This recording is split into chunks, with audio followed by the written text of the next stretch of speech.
그런 일들도 삼가면서 지내지요. 그래서 우리가 그 고난 주간을 지내는 동안에는 정말 하나님의 그 은혜, 사랑, 십자가를 더 많이 묵상하는 것이 참 중요한 것 같습니다.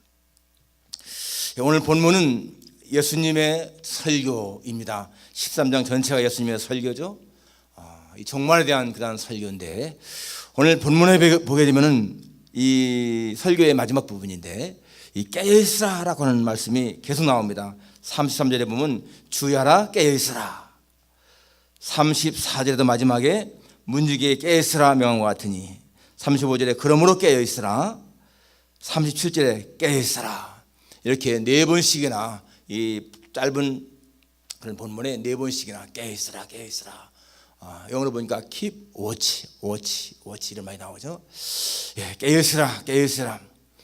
성경 속에는 이 깨어있을 말씀이 많이 나옵니다. 예수님 이제 다음 장에 넘어가게 되면 그 말씀하잖아요. 제자들과 같이 겟세마네 가시면서 내 마음이 고민하여 심히 고민하여 죽게 되었으니 너희는 나와 함께 깨어있어 기도하라.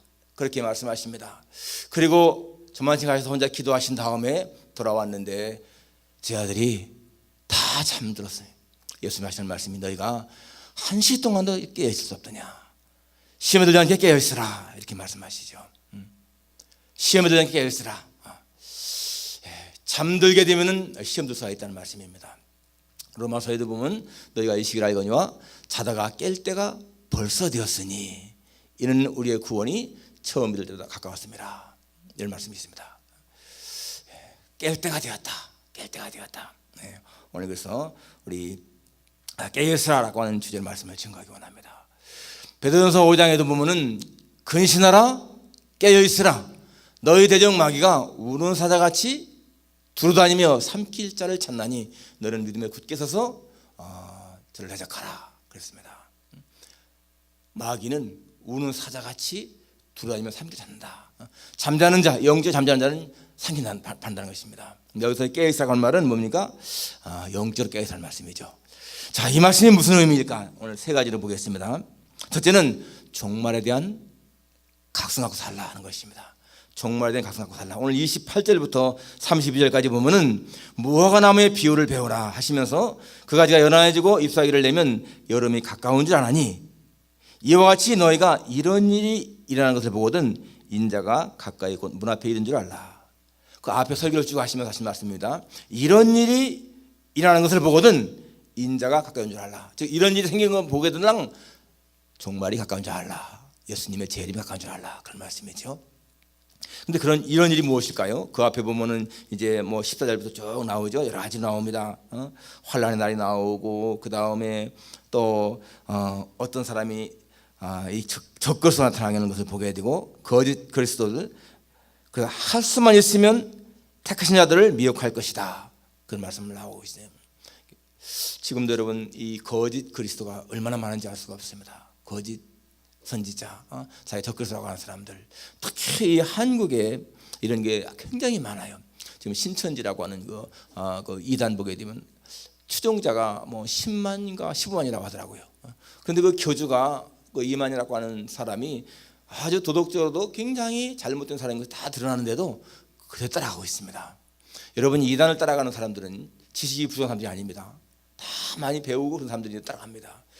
영적으로 볼 때에 그 배후에 사탄이 있습니다. 그래서 그냥 따라가는 거예요. 무서운 일이죠. 예. 제가 오늘 글을 읽다가 보니까 그 한국의 김치선 목사님에 대한 것을 읽다가 보니까 그 김치선 목사님이 남대문 교회를 이제 심부하셨던 분이신데 그 남대문 교회 집사로 있던 박태선, 우리 알던 박태선, 그 사람이요 굉장히 겸손하고 굉장히 성실한 사람이었습니다. 나중에 이 목사님이 부산 갔다 와서 이제 다시 남창동의 창동교회를 개척했는데 이 남대문 교회에 있던 이 박태선 집사가 거기로 왔어요. 너무너무 성실하게 열심히 사역을 잘해서 장로 투표를 받는데 제일 많이 받았습니다. 장로 가운데에서 그 장로 안수 받은 거예요. 그리고 그 목사님도 굉장히 칭찬을 하시고 참 겸손하고 열심히다 이렇게 했는데 1955년 그때 그 남산에서 큰 집회가 있었는데 그때 같이 이 박태선도 같이 이 김치선 목사님하고 부흥사로 같이 참여한 거예요. 그때부터 완전히 잘못됐습니다. 자기가 예수님의 보혈을 받았다고 그러면서 그때부터 완전히 잘못돼갖고 그 신앙촌 유명한 박태선파가 생기잖아요. 그러니까 이 잘못되는 사람들이 처음부터 잘못된 사람들이 아니에요. 처음엔 굉장히 겸손하고 잘하고 칭찬을 그렇게 많이 들었는데 나중에는 그렇게 된 경우를 볼 수가 있습니다. 아무튼 그러한 적그리스도 이단들이 많이 활개칠 때 바로 그것은 주님이 가까이 오신 증거다라고 말씀하고 있어요. 여러분 오늘 본문도 보면 분명히 뭐라고 말합니까? 예수님이 다시 오신다는 겁니다. 그런데 오늘 32절에 보면 그러나 그날과 그때는 아무도 모르나니 하늘에 있는 천사들도 아들도 모르고 아버지만 아시느니라. 주님이 오실 적에 아무도 모르게 이렇게 오신다는 것입니다. 여러분 이 세상에는 역사관이라는 것이 있는데요. 역사 어떻게 보느냐? 어떤 사람들은 역사는 계속 반복한다, 순환적으로 반복한다 하는 사람도 있고요. 그러나 우리 기독교는 뭡니까? 기독교는 처음이 있고 끝이 있는 거예요. 역사의 시작이 있고 종말이 있습니다. 바로 예수님이 오실 때 역사는 끝나는 거예요. 그것이 우리가 믿는 기독교 역사가 아니지 않습니까? 그리고 반드시 개인의 종말도 있고 역사의 종말도 있습니다. 이 세상 끝도 있고 개인의 종말도 있습니다. 우리 한 사람이 죽으면은 그건 개인의 종말인 거예요. 근데 여러분 개인의 종말 언제일지 모르잖아요. 지난번에 정말 그 비행기가 가다가 그렇게 잘 가다가 갑자기 해서 알프스에 그 부딪히는 그런 종말 너무너무 비참하잖아요. 그리고 여러 가지 각종 사고 뭐 이 해상 사고 얼마나 많습니까? 그러니까 개인의 종말은 언제 올지 모르는 것입니다. 그렇기 때문에 우리는 자신의 죽음을 준비하며 살라는 거예요. 여러분 죽음 얘기 나오면 기분 나빠하지만 절대 기분 나빠할 것이 아니에요. 왜? 우리는 모두가 다 한번 가야 되는 거기 때문에. 여러분 지금도 일본에 이 세계적으로 한 130명 정도가 세상을 떠나요. 130명 1분에. 그러면 1시간이면요 한 8,000명 됩니다. 8,000명 1시간에. 그러면 하루로 치면 어떻게 되겠습니까? 하루에 한 20만 명. 그러면 한 달에 한 600만 명. 1년이면 한 7,200만 명이 세상을 떠나는 거예요. 그러니까 우리는 자신의 죽음을 준비하는 그런 삶이 필요한 것이지요. 역사의 종말이 있는 것을 분명히 기억해야 됩니다. 피츠버그에 있는 그 카네기 멜론 대학에 랜디 포시라고 하는 교수가 있었는데 그 교수님 아주 굉장히 유명한 교수였잖아요. 그런데 갑자기 췌장암에 걸려가지고 사형 선고 받았습니다. 그런데 이분은 췌장암 사형 선고 받고 나서도 계속 강의를 했는데 그 강의할 때에 이제 자기가 3개월밖에 못 사는 걸 알았습니다. 자기의 이 췌장에는 뭐 그 암 종양이 너무나 많아가지고 의사가 3개월밖에 못 산다고 그랬다. 그렇지만은 나는 그 3개월 동안을 내게 남은 이 3개월 동안을 우울하게 슬퍼하며 살고 싶지 않다. 그러면서 강의를 하는데요. 강의할 때도 굉장히 위트, 재치 막 이래가지고 이 학생들이 막 웃어가면서요 듣고. 그리고 나오는 단어도 무슨 뭐 슬픔, 고통 그런 단어가 없어요. 희망, 꿈, 소망 그런 단어를 하면서 3개월 동안 남은 생활도 그렇게 강의하다가 마지막 세상을 떠났습니다. 47세에. 얼마나 멋있는 죽음이에요. 어차피 죽을 것인데 그 3개월 동안을 막 우울해하고 원망하고 불평하다가 죽는 것보다 얼마나 멋있는 것입니까? 더군다나 우리는 예수 믿는 사람들인데 내세가 확실한 사람들인데. 그러니까 이 종말에 대해서 우리 참 준비하는 것 굉장히 중요한 것입니다. 사람이 그런 종말에 대한 확신이 있고 그렇게 되면은 이 땅을 사는 동안에도 그렇게 막 집착 가지고요 아둥바둥 살지 않을 거예요.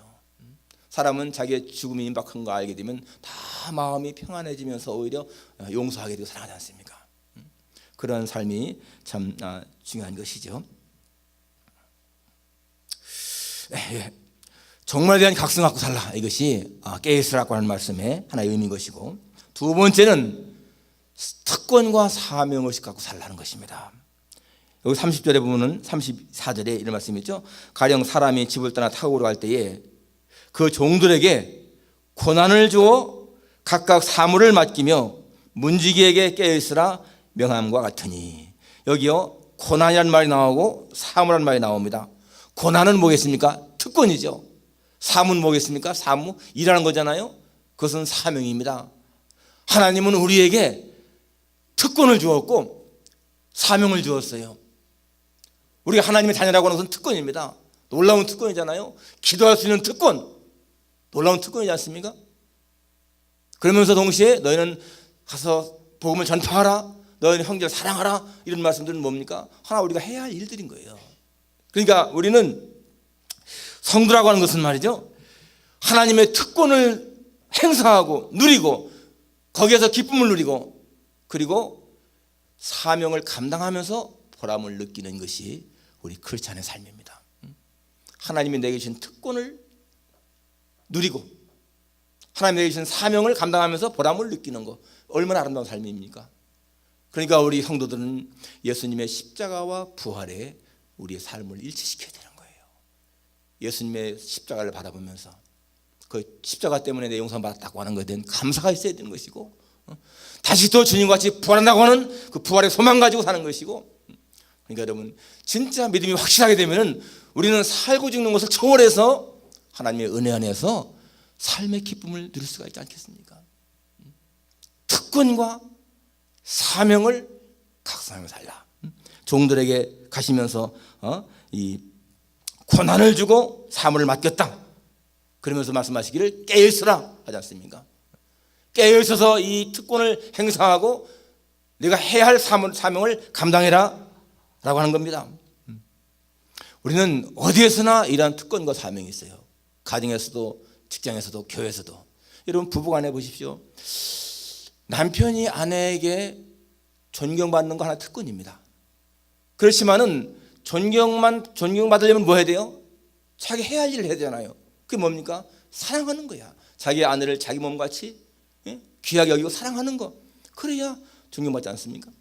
아내도 마찬가지죠. 남편에게 사랑받는 거 특권인데 특권만 생각하는 것이 아니라 남편에게 순종하는 거, 이것은 또 하나의 사명이죠. 일이지 않습니까? 그러니까 우리 성도는 이 특권과 사명을 늘 생각하면서 같이 그걸 누리고 감당하고 기뻐하고. 제가 늘 하는 말이지만 여러분, 예수님은 살아있을 적에는 섬기는 거에서 기쁨을 누리신 분인 거예요. 남을 섬기면서, 말씀에 내가 온 것은 섬기러 받으려면 아니라 도리 섬기러 왔다라고 하지 않습니까? 살아있을 때 예수님은 사람을 섬기면서 기쁨을 누리시는 분이시고 십자가의 죽으심으로 자신의 사명을 다하신 분 아니에요. 하나님의 아들 특권이지만은 그러나 특권 가지고 대우받은 것이 아니라 섬기면서 오히려 또 십자가에서 죽으심, 그걸로 하나님께 영광을 돌린 그런 분입니다. 그러니까 우리도 이 특권과 사명을 잘 감당하는 그러한 것이 중요한 거예요. 그러기 위해서 깨어있으라라는 것입니다. 세 번째, 마지막으로 이 깨어있으라의 말씀은 주인에 대한 충정심을 갖고 살라. 오늘 여기 이 35절에 그러므로 깨어있으나 집주인이 언제 올는지, 혹 저물 때 일는지, 밤중에 일는지, 다굴 때 일는지, 새벽에 일는지 너희가 알지 못함이라. 그가 호련히 와서 너희가 자는 것을 보지 않도록 하라. 주인이 올 때에 잠들지 말라 그 말입니다. 여기 주인이 누굽니까? 예수님이죠. 당연히 예수님. 주인이 올 때에, 예수님이 올 때에 잠들지 말라. 그 뭐예요? 영적으로 우리가 깨어있으라는 것입니다. 그런데 여러분, 여기요, 주인이 올 때가, 가만히 보세요. 주인이 올 때 여기 했는데 저물 때 일는지, 밤중에 일는지, 다굴 때 일는지, 새벽에 일는지, 이 네 가지 말씀했는데 그때가 공통점이 있어요. 언제입니까? 전부 다가 밤인 거예요. 밤, 그죠? 여기 낮이 아니라는 얘기. 낮이 환한 해가 있을 때가 아니고 여기 저물 때 일는지, 밤중에 일는지, 다굴 때 일는지, 새벽에 일는지, 전부 다가 이미 해가 지고 나서부터 뜰 때까지 그때를 말씀하고 있지 않습니까? 그러니까 주님이 오실 때 바로 그때는 우리가 생각지 않을 때라는 겁니다. 생각지 않을 때, 사람들 다 잠들 때라는 거예요. 잠들어 있는 그 시간이라는 겁니다. 영적에 잠들어 있는 시간. 예수님 말씀에 인자가 올 때에 세상에서 믿음을 보겠느냐라고 하신 것은 주님이 오실 때쯤 되면은 믿음 보기가 힘든다는 거예요. 여러분, 미국의 가장 큰 대교단, 이 장로교 대교단 PCUSA가 이번에 동성결혼 통과시켰잖아요. 지금까지 성경에서 결혼이라고 하는 것은 한 남자와 한 여자가 만나는 것이다, 이런 것이 결혼의 개념이었는데, 이제는요 한 남자와 한 여자 이것이 없어졌어요.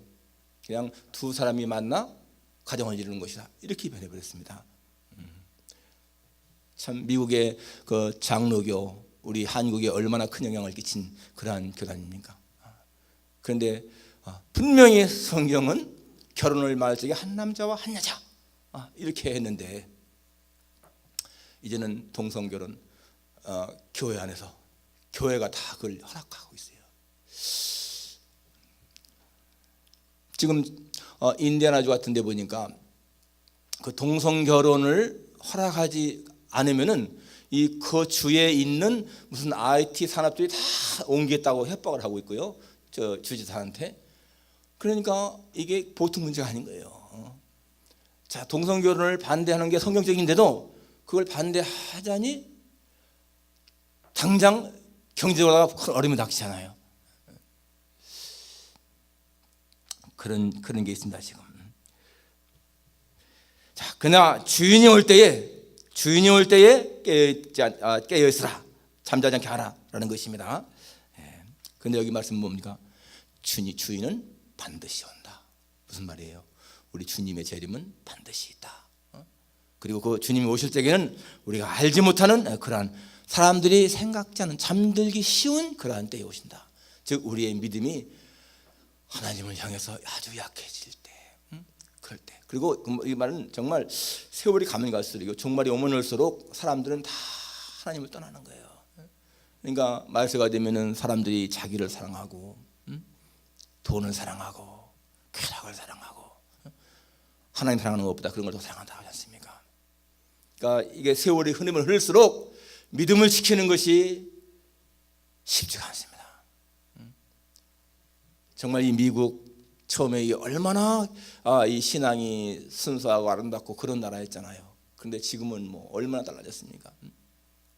지금은 여러분 이 차별금지법 때문에 예수만 믿어야 구원받는다라고 그렇게 선포하게 되면요, 그것도 걸리게 되어야지, 법적으로다가. 차별한다는 거예요, 차별. 그리고 동성연애자들이 와가지고서 우리 결혼 주례 좀 해주십시오라고 할 적에 목사가 거부하면은요, 그것도 차별금지법으로 걸리게 되어 있습니다. 그러니까 이게 굉장히 무서운 세상인 거예요. 그런데 참 우리가 믿음을 가지고 정말 주님 원하시는 그러한 것 우리가 지켜나가는 것, 이건 순기적인 그런 자세가 아니면 힘들다는 얘기죠. 주님은 반드시 온다 그랬고, 주님 말씀에 내가 너희를 위해서 저수를 예배하러 간다. 저수를 예비하면 다시 너희에게로 와서 나 있는 곳에 너희도 있게 하겠다. 우리는 기다리며 사는 사람들입니다. 기다림 속에. 그런데 많은 사람들, 예수님 모르는 사람들은 그냥 기다림 없이 살다가 가지요. 그러나 우리는 분명한 목적 가지고 기다리며 사는 그런 사람들입니다. 그리고 주인에게 충성을 다해야 된다. 충성을 다해야 된다. 그 5달란트 받은 사람이 2달란트 받은 사람이 가서 열심히 일해서 남긴 것처럼 그렇게 일하며 살아야 것입니다. 제가 아까 말했던 그 김치선 그 목사님이라는 분은 함경도에서 태어났는데 그 할아버지가 아주 부자였습니다. 어촌이었지만은. 그런데 한 번은 그 할아버지가 배를 타고 나갔는데요, 배 40척이 나갔는데 다 폭풍에 침몰돼 버렸어요. 그래갖고 있던 재산을 다 팔아서 그 이제 피해자를 다 보상을 하고, 이분은 그 당시에 그 캐나다 선교사인 그 캐나다 선교사 집에 머슴을 치면 들어갔는데, 나중에 이 선교사님이 양자 삼았죠. 그런데 그 양자 삼기 전에 그 선교사님이 테스트를 합니다. 정직성 테스트를 하는 거예요. 그래서 돈 같은 거를 이렇게 눈에 띄는 데로 이렇게 놨는데, 이 김치선이 소녀는요 아주 정직하게 행하는 거예요. 그럼 돈 보아도 이렇게 뭐 이런 게 없이 모든 것이 깨끗 정직. 그래서 이 선교사님이 이 아이는 뭐 됐다. 그래서 서울에 와가지고 공부시키고요, 나중에는 이 일본 유학도 시키고, 그리고 나중엔 미국까지 유학시켜요. 이 김치선 박사는 한국에서 미국에 와서 신학 박사 1호입니다. 1호. 처음으로 받은 사람이에요. 그 나중에 한국에 와서도 이제 남대문 교회를 심하셨고 대한신학교를 세우신 분이죠. 원래 대한신학교 남대문 교회에서 이렇게 부설로 했던 성경학교가 대한신학교가 됐고 지금은 아마 그게 천안대학교가 됐잖아요. 하여튼 그렇게 참 충성 정직하게 그렇게 일하심으로 말미암아서 참 한국교회도 큰 일을 하신 그런 분이십니다. 여러분 우리의 삶이요 따분하고 지루하고 재미없다면은 우리는 우리의 특권을 망각하고 사명을 망각하고 사는 것입니다. 그러나 우리가 주님 앞에 내가 받은 특권을 생각하면은 이게 얼마나 감사한 것인가. 나는 하나님의 자녀로서 기도하면 응답받는다. 하나님은 기도할 때 들어준다 약속하셨다. 나는 하나님의 자녀다라고 하는 그런 특권. 내가 너에게 뱀과 전갈을 밟으며 원수의 모든 능력을 제할 권세를 주었으니 너를 해할 자가 결단코 없다. 특권이지 않습니까? 그런 우리가 특권을 가지고 하나님 우리에게 맡기신 사명을 감당해야 돼요. 사명이라고 하는 것은 거창한 것이 아닙니다. 내가 해야 할 일을 잘 감당하는 거예요. 여러분 할렐루야라고 하는 이 말, 할렐루야라고 하는 이 말 제가 연구해 보니까요. 그 말은 우리가 하나님을 찬양한다 이런 말씀이잖아요. 하나님을 찬양한다. 그런데 할랄 그 말은 빛깔, 소리, 음성을 제대로 내는 거 그게 할랄이에요. 할랄. 그러니까 하나님 앞에서 그 빛깔과 색깔, 소리 발현하자 그것입니다. 여러분 이 꽃이 말이죠. 꽃이 하나님 주신 그 색깔을 제대로 발산하고 하나님 주신 향기를 제대로 발산할 때에 이 꽃은 하나님을 찬양하는 거예요. 지상의 모든 만물은 하나님이 창조한 만물은 하나님은 모든 만물이 하나님을 찬양하게 만들었습니다. 그래서 하나님 주신 그 색깔 그걸 마음껏 발할 때 그게요 바르게 하나님을 찬양하는 거예요. 새들의 노랫소리, 흘러가는 시냇 물소리, 파도소리 전부 다가 다 하나님 앞에 찬양하는 거예요. 저녁에 황혼이 질 때요 그 석양노래 아름다운 모습들, 눈 내린 벌판의 그 아름다운 것들 전부 다가 다 하나님 찬양하는 겁니다. 그런데 이 꽃이 색깔이 퇴색되고 시들면 어떻습니까? 하나님을 제대로 찬양하는 것이 아니잖아요. 사람에게도 여러분 사람에게도 빛깔이 있고요 향기가 있습니다. 그렇잖아요. 아주 오만한 사람 곁에 가면은 기분이 안 좋잖아요. 그런데 굉장히 겸손하고 온유한 사람 곁에 가면 기분이 좋지 않습니까? 그 사람에게 풍기는 인격의 향기가 있기 때문에 그렇지 않습니까? 하나님이 나에게 주신 그 인격의 향기, 내가 주신 내 이거 인격의 색깔 이런 걸 제대로 발산하는 것 그것이 우리가 하나님을 영화롭게 한 거 아니겠습니까? 우리의 사는 날 동안에 항상 깨어 있어서 좀 하나님을 영화롭게 하는 그런 삶을 살다가 주 앞에 가는 여러분과 제가 되기를 주님의 이름으로 축원합니다. 기도하겠습니다.